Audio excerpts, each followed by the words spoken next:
God made just one more person just for you, but these days every 2 years he keeps making one more person just for you.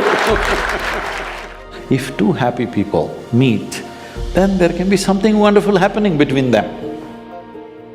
If you just become love, not love somebody, then you will know the nature of love.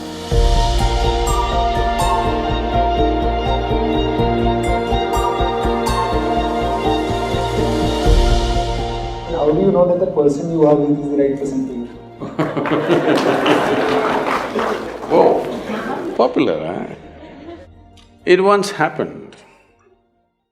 Shankaran Pillai was at the family dinner, and when everybody settled down for dinner, he stood up at the table and announced, "I am going to marry Lucy, who's just across the street." I hope that's not the name. No, it is. Then the father said, "What? You going to marry Lucy? She has nothing. She's like a tramp. You're going to marry that Lucy?" Mother said, "What? You're going to marry that Lucy?" The uncles always pitch in this kind of matters, you know. Uncle said, "What? You're going to marry that Lucy? Have you seen her hair? It looks fake." The aunt, "What? You're going to marry Lucy? She's always painted. You're going to marry that painted woman?" The little boy, the nephew, can't be left out. He said, "You're going to marry Lucy, she doesn't even know what is cricket. How can you marry her?" Shankaran Pillai stood his ground and said, "Yes, I'm going to marry Lucy." Everybody asked in one voice, "Why?" He said, "Because she has no family." There are no many opinions to battle with. So, who is the right person? I don't want to take away all the romance from your life. But let me tell you this, there is no right person on this planet. If you get into that kind of unrealistic mindset, "I have found the right person," oh, you will be soon disappointed. You must understand, there is no right person. First thing is to see whether I am the right person. Yes, am I the right person? And there are no right people on this planet. If you understand, you have your nonsense, they have their nonsense. We can adjust nonsense. Go on. First and foremost thing is, you bring yourself to your place where your experience of life is just pleasant by yourself. You're wonderful. Now, let us see what gets drawn to this one. If you're really wonderful, things will happen in every way, I'm saying. And this whole thing is an American thing, that there is a soulmate somewhere. God made just one more person just for you, but these days every 2 years he keeps making one more person just for you. Obviously, God is making too many mistakes with you. See, body needs a mate, understandable. Maybe psychologically also you need a mate, understandable. Emotionally you need a mate. A soul cannot need a mate. So soul doesn't need a mate, nor was some person made perfectly for you, okay? If you invest a deep sense of involvement, something wonderful may happen. It's because of your involvement, not because the other person is fantastic. No, even if you choose a fool, actually it's easy that way. If they're not stupid, why would they come to you first of all? No, I'm just being nasty. So, even if you choose a fool, it doesn't matter. If you involve yourself, it can turn out very beautiful. You chose the smartest person in the universe, it could be a disaster. So, do not think in terms of, whatever this made for each other nonsense. No, you choose the opposite actually. But after some time, after a little bit of time, you slowly start expecting they're just like you. This is a serious mistake. Because if one more person becomes just like you won't be able to bear with them for 2 days. Nobody is like you, and that's good. Don't look for sameness, not necessary. Because of the difference you tango, not otherwise.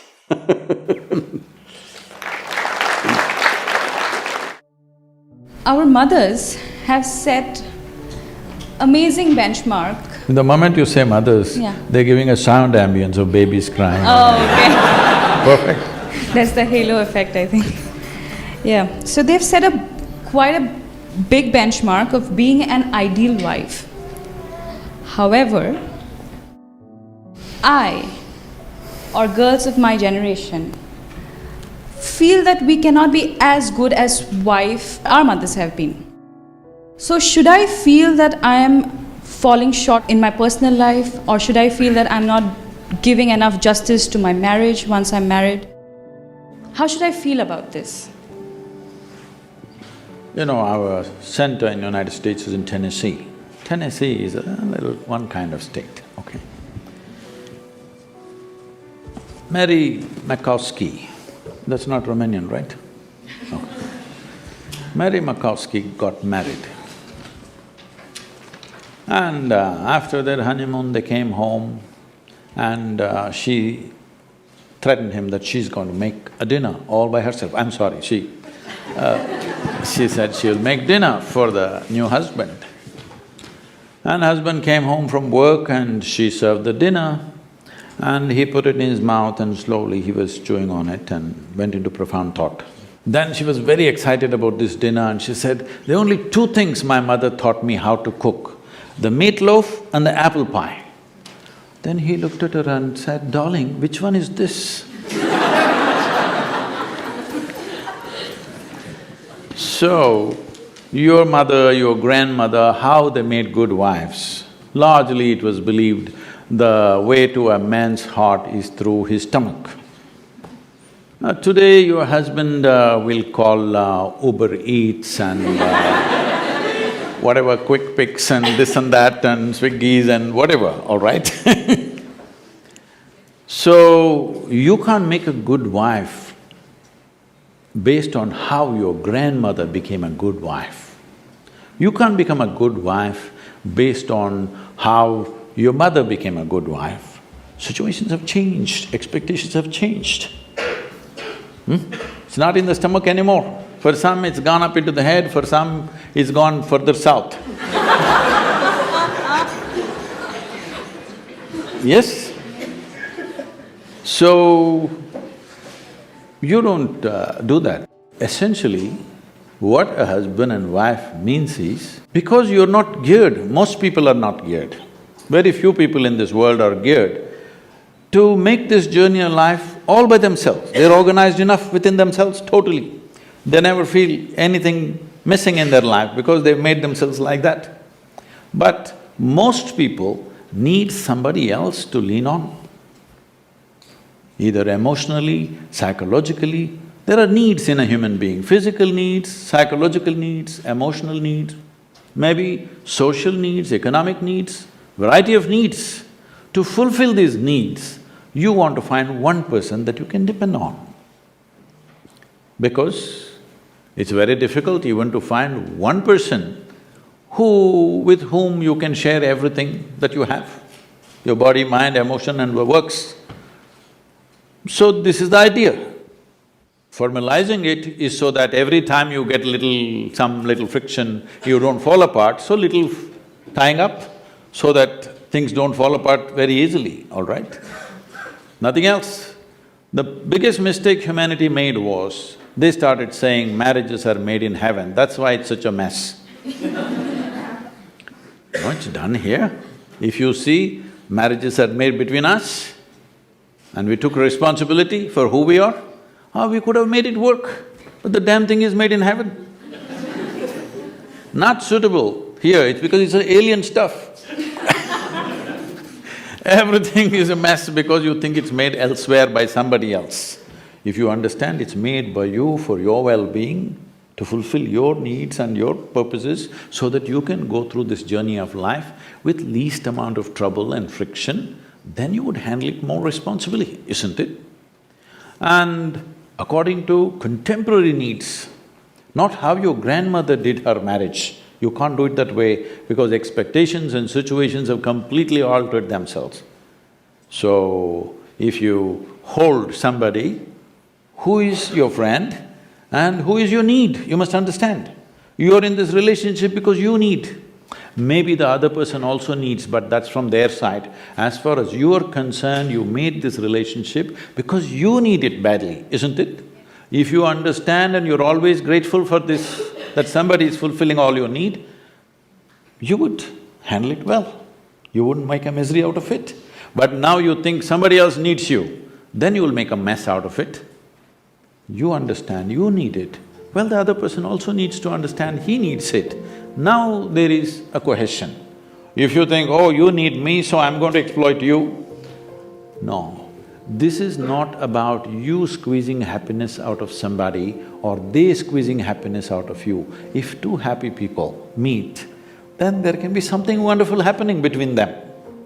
But you are a misery and you think somebody else should be the source of your happiness, well, it'll multiply. In this materialistic age, the real feeling of love is disappearing from our life. Most of the love we receive from others and express to others is superficial. How can we reinforce the real feeling of love in our own life and in others? Forget about others. If you learn to be loving by your own nature, not because of somebody else or something else. I know the question is coming from Facebook, there's an enormous possibility. You can even love those people who don't even exist. So I'm saying it's a tremendous possibility. So, if you just become love, not love somebody, then you will know the nature of love. If you love somebody, it's a fickle happening because no human being will happen 100% the way you want them. Every human being on this planet is going to disappoint you, believe me. Not because they'll do something wrong, because nobody can fulfill the unrealistic expectation you have of them. It's simply not possible. Have you been able to fulfill anybody's expectation, I'm asking you, entirely? Partially, but never entirely, isn't it? Believe me, whoever comes, I want you to know, the ideal people whom you worship, when Krishna was there, his wives complained. All right? Love is not a relationship. A relationship is a different thing. Love is a certain sweetness of your emotion. Whether you look at a tree, or a dog, or a man, or a woman, or a child, or just at the sky, why can't you look at it lovingly? Because it's not about loving the sky, it's about the sweetness of your emotion. If your emotions are sweet, whatever you look at it in a certain way. Right now you have nasty emotions, whatever you look at it in a different way. So you have always associated love with somebody. No, this is not about somebody. Love is not something that you do, it is something that you can become. If you're willing, you can become love, you can make your emotion into a very sweet space. If you make your body very pleasant, it becomes pleasure. If you sit here, it can be great pleasure just sitting here and breathing. If your mind becomes pleasant, we say this is joy. If your emotions become pleasant, we say this is love. If your very life energies become pleasant, we say this is blissfulness, this is ecstasy. If your surroundings become pleasant, we call that success. Now you're calling your success with somebody as love, that's a mistake. You have a success story with somebody, you're calling that love. No, that is actually success, because that needs lots of management. But for you to be loving, there is no management. If you just make your emotions sweet, your emotions are sweet and it's beautiful to be like this. It's not about anybody. If somebody comes, we can share it. If nobody comes, you can sit here with your eyes closed and still be loving. What's the problem? It is not about somebody, it's not an action. It is not something that you do, it is something that you can become.